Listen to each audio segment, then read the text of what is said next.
আসসালামু আলাইকুম রাহমাতুল্লাহ। মারিয়া ব্লগ স্টোরিতে সবাইকে স্বাগতম। আশা করি আপনারা অনেক ভালো আছেন। আলহামদুলিল্লাহ আমি অনেক ভালো আছি। আজকে এত দুর্দান্ত স্বাদের একটা রেসিপি নিয়ে এসেছি যা আপনারা কোনো দিনও খাননি, গ্যারান্টি সহকারে বলতে পারি। এই রেসিপিটি এমন একটি রেসিপি, দেখুন বাটা মশলা ছাড়া এই রেসিপিটি এত দুর্দান্ত হয়েছে যা বলে বোঝান না। গরম ভাতের সাথে খেতে খুবই ভালো লেগেছে, আপনাদের বলে বোঝাতে পারবো না। এই রেসিপিটি বানানোর জন্য আমি নিয়ে নিয়েছি ট্যাংরা মাছ, পটল, আর এখানে সব কিছু কেটে ধুয়ে নিয়েছি। এখানে পেঁয়াজ, রসুন এবং কাঁচামরিচ দুফালি করে কেটে নিয়েছি।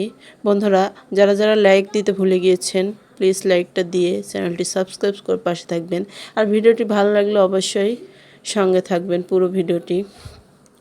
এই যে রান্না বসানোর জন্য আমি নিয়ে নিয়েছি কড়াইয়ের মধ্যে তেল নেওয়ার পর এখানে দিয়ে দিব সবগুলো পটলগুলো দিয়ে দিব। পটলগুলো আমি এই যে কত সুন্দর করে কেটে নিয়েছি। এভাবে কোনোদিনও আপনারা রান্না করেননি, আমি গ্যারান্টি সহকারে বলতে পারি। আপনারা অবশ্যই এভাবে রান্না করবেন। আর ভিডিওটি ভালো লাগলে অবশ্যই কমেন্টে জানাবেন যে কেমন হয়েছে।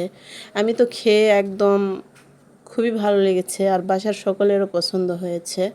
এই যে আমি এখানে একে একে সব কিছু দিয়ে দিলাম, পেঁয়াজ, রসুন, কাঁচামরিচ এবং লবণ, হলুদ, সাথে সিক্রেট মশলাটি। এভাবে রান্না করলে সবাই চেটেপুটে খাবে। অবশ্যই পুরো ভিডিওটির সঙ্গে থাকবেন। আর লাস্টে এমন একটি জিনিস দেখাবো যা এইভাবে করলে খুবই দুর্দান্ত টেস্ট হয়ে থাকে এরকম তরকারি। দেখুন আমি এখন এই সব কিছু দিয়ে, এখানে তেল দেওয়া ছিল আগে থেকে, সেই জন্য এখন মাছগুলো দিয়ে সুন্দর করে মিক্সড করে নিচ্ছি।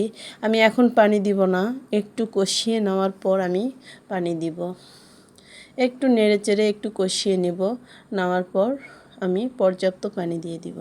বন্ধুরা, আমার কথার মধ্যে অনেক ভুল ত্রুটি হয়ে থাকতে পারে, অবশ্যই ক্ষমার দৃষ্টিতে দেখবেন এবং ভালোবেসে পুরো ভিডিওটি ফুল ওয়াচ করে দেখবেন।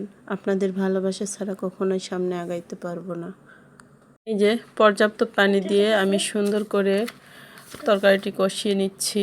এভাবে কষিয়ে তরকারিটি শেষ পর্যন্ত আমি রান্না করব। দেখুন এভাবে ঢাকা দিয়ে বারবার দেখে নিব। এই যে পানিটি শেষের দিকে চলে এসেছে। একটা লাস্ট টিপস হলো, তরকারিটা একদম যখন উপরে তেল ছিটে আসবে, মানে তরকারির সব পানি শেষ হয়ে তরকারির উপরে একদম তেল আসবে, তখন এই তরকারিটি খেতে দুর্দান্ত টেস্ট হয়ে থাকে। আপনারা যদি এভাবে বাসায় রান্না করেন অবশ্যই সকলের মন জয় করে নিতে পারবেন। আমাদের বাসার তো সকলের পছন্দ হয়েছে, অবশ্যই আপনার বাসারও সকলেই পছন্দ করবে। ইনশাল্লাহ এভাবে রান্না করার চেষ্টা করবেন এবং চ্যানেলটি সাবস্ক্রাইব করে পাশে থাকবেন এবং বেল আইকনটি অন করে রাখবেন। এখানে শেষ করছি। আসসালামু আলাইকুম রাহমাতুল্লাহ।